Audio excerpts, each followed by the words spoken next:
Welcome back to my channel hopping with Piu. Friends, আজকে আমি বলবো ঘি আমাদের জন্য একটা অমৃততুল্য একটা উপাদান, যেটা আজকাল আমরা খাওয়া বন্ধ করে দিয়েছি। কিন্তু আজকাল মডার্ন সায়েন্স আমাদের বলেছে ঘি খাওয়া আমাদের জন্য কতটা ইম্পর্টেন্ট। আজ সেটাই আমি তোমাদের বলবো, এবং ঘি থেকে আমরা কি কি বেনিফিট পেতে পারি, বা ঘি কিভাবে খাওয়া উচিত এবং আমাদের কিভাবে ব্যবহার করা উচিত, সেটাও আমি তোমাদের আজকে বলবো। আমরা প্রাচীনকাল থেকে ঘি ব্যবহার করে আসতাম আমাদের দেশে, কিন্তু এই ঘি খাওয়াটা প্রচলন আমাদের কিন্তু সেই প্রাচীনকাল থেকেই চলে আসছে।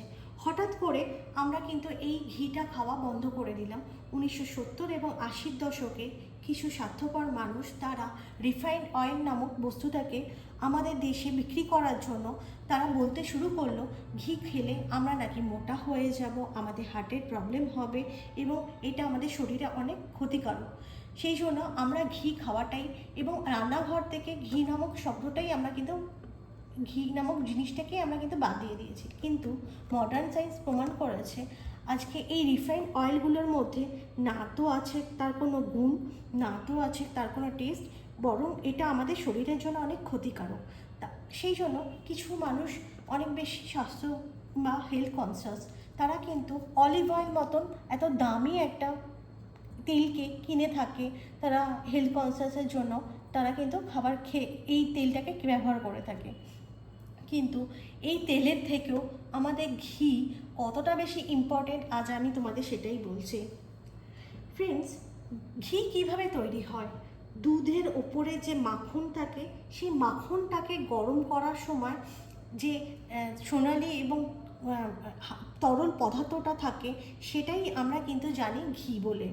সেই ঘি আমাদের শরীরে শুধুমাত্র পুষ্টিগুণ বানাচ্ছে না, এটা আমাদের শরীরে ওষুধের মতেও কাজ করে।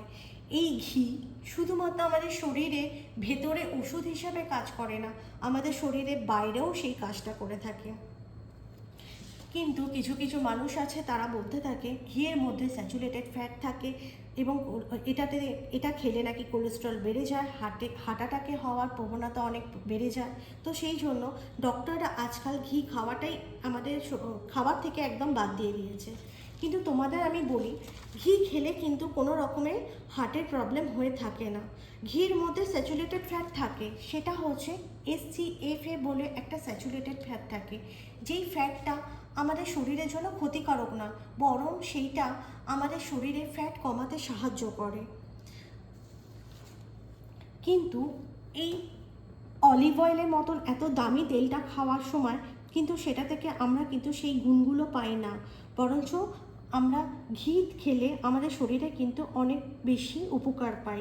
যেমন হচ্ছে আমরা ঘি খেলে অনেকে বলে যে আমরা ঘি খেলে আমাদের শরীরে ডাইজেশন পাওয়ার কম থাকে, তার জন্য ঘি দিয়ে রান্না করলে আমাদের শরীরে বেশ সমস্যা হয়ে থাকে।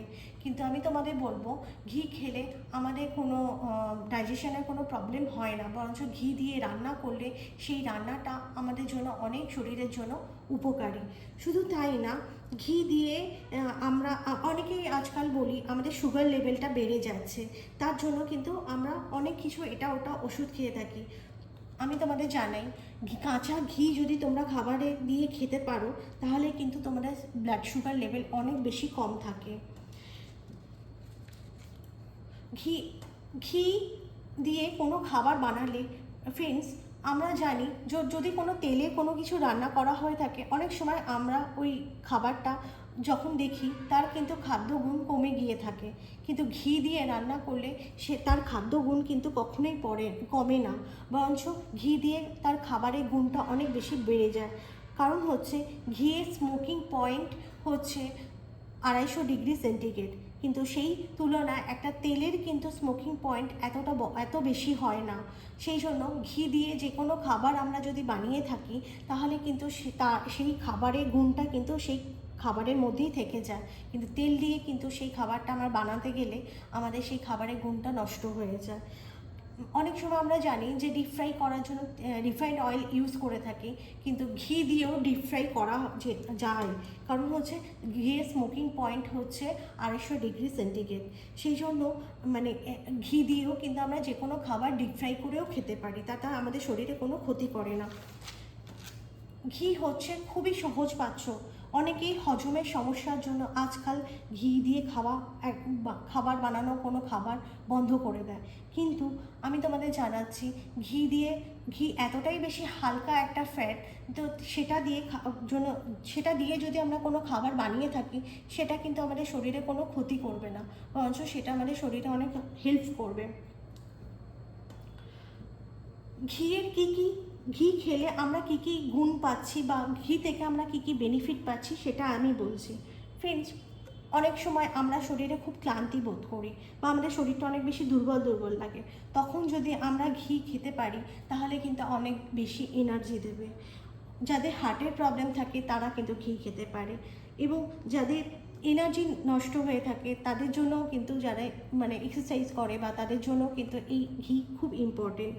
যাদের জয়েন্টের প্রবলেম থাকে, বাতের ব্যথা থাকে, তারা যদি রোজ ঘি খেতে পারে তাহলেও কিন্তু তাদের সেই ঘিটা শরীরে অনেক বেশি মানে জয়েন্টের প্রবলেমটা অনেক কমিয়ে দেবে এবং জয়েন্টটা অনেক বেশি মসৃণ করে তোলে।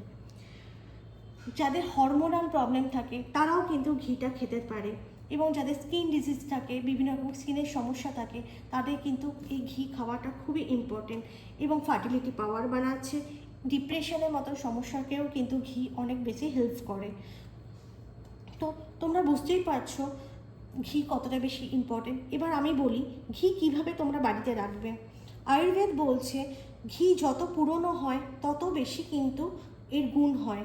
অতএব ঘিকে আমরা কোনোদিন এক্সপায়ার করতে দেখি না, কারণ হচ্ছে এই ঘি হচ্ছে এতটাই বেশি মূল্যবান। কিন্তু একটা রিফাইন্ড অয়েল বা এত দামি দামি অলিভ অয়েলও কিন্তু এক্সপায়ার হয়ে যায়। এবার তোমাদের আরেকটা জিনিস বলি, ঘি কিভাবে স্টোর করবে।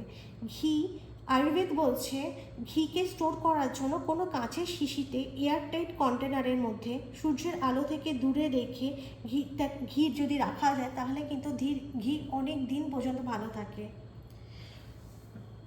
অনেকের হয়তো ল্যাকটিক প্রবলেম থাকে বলে দুধের কোনো জিনিস খায় না, তাদের জন্য আমি বলছি যাদের ল্যাকটিক প্রবলেম থাকে তারাও কিন্তু ঘি অনায়াসেই খেতে পারে, কারণ এটাতে তাদের কোনো শরীরে কোনো মানে কোনো সমস্যা করে না, বরঞ্চ তাদের আরও বেশি হেল্প করে ল্যাকটিক প্রবলেমে।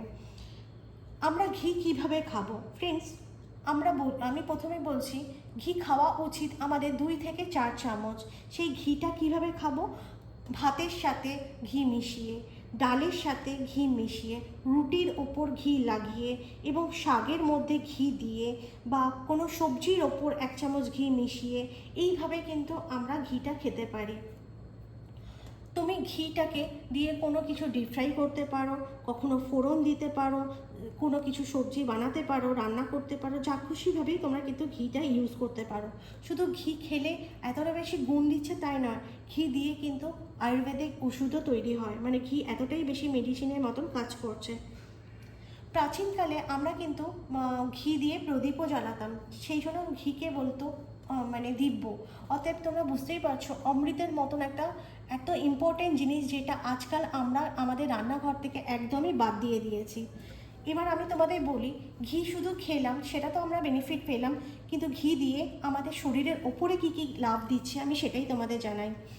ঘি যদি তোমরা রোজ 1 ফোঁটা করে তোমাদের নাকের মধ্যে দাও তাহলে কিন্তু তোমাদের চুলে অনেক বেশি ঘন হবে, চোখের দৃষ্টিশক্তি অনেক বাড়বে এবং কানের শ্রবণ শক্তি অনেক বাড়বে এবং মুখের সৌন্দর্য অনেক বেশি বাড়বে। সেই রকম আমাদের মানে যেভাবে স্কিনের ওপরেও কাজ করছে ঠিক সেরকমভাবে আমরা যদি ঘিকে আমাদের নাভির মধ্যে একটুখানি দিয়ে রোজ ম্যাসেজ করতে থাকি তাহলে কিন্তু আমাদের শরীরের ভেতরে আমাদের জয়েন্ট পেনের যে সমস্যা সেটা দূর করবে এবং আমাদের হজম শক্তিটাকেও বাড়াবে, এবং সঙ্গে আমাদের মুখের মধ্যে অনেক সময় দাগ থাকে বা শরীরের বিভিন্ন জায়গায় বিভিন্ন দাগ থাকে সেটাও কিন্তু কমিয়ে দেবে নাভির মধ্যে যদি আমরা ম্যাসেজ করি। তার মানে ঘিটা ম্যাসেজ করলে আমাদের ভেতরেও যেমন কাজ করছে বাইরেতেও ঠিক সেরকমই কাজ করছে। তবে ফ্রেন্ডস, আমি তোমাদের আরেকটা জিনিস জানি, ঘি খাওয়া মানে শুধুমাত্র ঘি দিয়ে মিষ্টি বানালাম, সেটা খেয়ে নিলাম, সেটা কিন্তু আমাদের শরীরে কোনো কাজ করবে না। ঘি দিয়ে যদি তোমরা মিষ্টি বানিয়ে খেয়ে থাকো তাহলে সেটার মধ্যে চিনি থাকবে, অতএব সেই ঘিটা কিন্তু আমাদের শরীরের মধ্যে অনেক বেশি ক্ষতি করবে, আমাদের আরও বেশি মোটা করে তুলবে।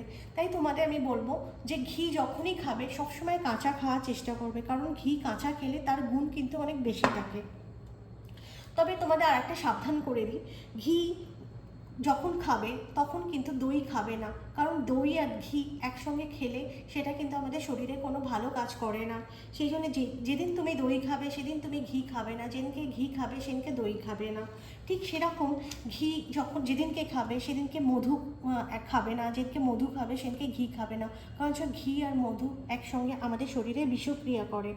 ঠিক সেই রকম ফ্রেন্ডস, এগুলো খাবার সময় একটু মাথায় রেখো। এবার বলি, ঘি কিসের হয়?